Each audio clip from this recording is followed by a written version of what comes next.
இருக்கிற 5 பசங்களை அடக்கிறதுக்கு யோக்கியதில்ல. உனக்கெல்லாம் ஊர் தலைவர் பதவி. அந்த பதவி என்கிட்ட கொடுத்துட்டு கழுத்துல கொட்டைய மாட்டிக்கிட்டு காசி ராமேஸ்வரன் போயா. என்னடா மரியாதை இல்லாம பேசுறேன், செருப்பால் அடிப்பேன். அவசரப்படாதீங்க பண்ண. என்ன அவசரப்படாது? ஏண்டா எனக்கான அந்த பசங்களை அடக்கிறதுக்கு மக்கள் நீ தாண்டா அந்த பசங்களுக்கு பயந்துக்கிட்டு ஊரை விட்டு ஓடி போயிட்ட. கோழை கோழை. எந்த நாய் சொன்னிச்சு நான் ஊரை விட்டு போயிட்டேன்னு? அப்படி சொன்ன பிச்சிருவ பிச்சு. ஏண்டா எங்களை கை நீட்டி பேசுறேன்? சொன்னவனதான் நான் சொன்னேன். பண்ண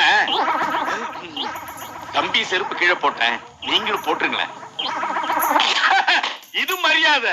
பண்ண கட்சி தலைமையில இருந்து உடனே வர சொல்லி அழைப்பு வந்துச்சு. 1 மாசம் போய் மாநாட்டு வேலையெல்லாம் கவனிச்சுட்டு தம்பி நேரம் உங்ககிட்ட தான் வர்றேன். எழுதியா இப்படி போய் உட்காரியா. எனக்கு நேரம்டா, வச்சுக்கிறேன். ஏன் பண்ண உனக்கு எதிராக அந்த பயலுங்க பால் பண்ண ஆரம்பிச்சானுங்களே, அதை எடுக்கிறதுக்கு ஒண்ணு நடவடிக்கை எடுக்கலையா? ஏதாவது ஆட்களை வச்சு அவனுக்கு தண்ணி காட்ட வேண்டியதானே?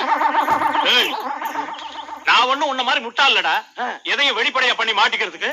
நேரடியா இறங்கினா கெட்ட பேர் வருமேன்னு பயந்துதான் அப்பன்காரங்களை தூண்டி விட்டு பசங்களுக்கு எதிராக மோத விட்டுருக்காரு. ஓஹோ, அப்பனும் பிள்ளைங்களுமே மோத விட்டீங்களா? அரசியல்வாதி நாங்க தான் ஒன்னா இருக்கிற ஜனங்களை மோத விட்டு ஜாதி கலவரத்தை உண்டு பண்றது, நல்லா இருக்கிற கோயிலை இடிச்சு விட்டு மத கலவரத்தை தூண்டி விடுறது, சும்மா ஓடிட்டு இருக்கிற தண்ணியை மடக்கி வச்சுக்கிட்டு 2 மாநிலத்துக்குள்ள தயார் பண்றது, இதுல எல்லாம் நாங்க தான் எக்ஸ்பர்ட் நினைச்சுக்கிட்டு இருந்தோம். எங்களுக்கு ஒரு படி மேலே போயிட்டீங்களே.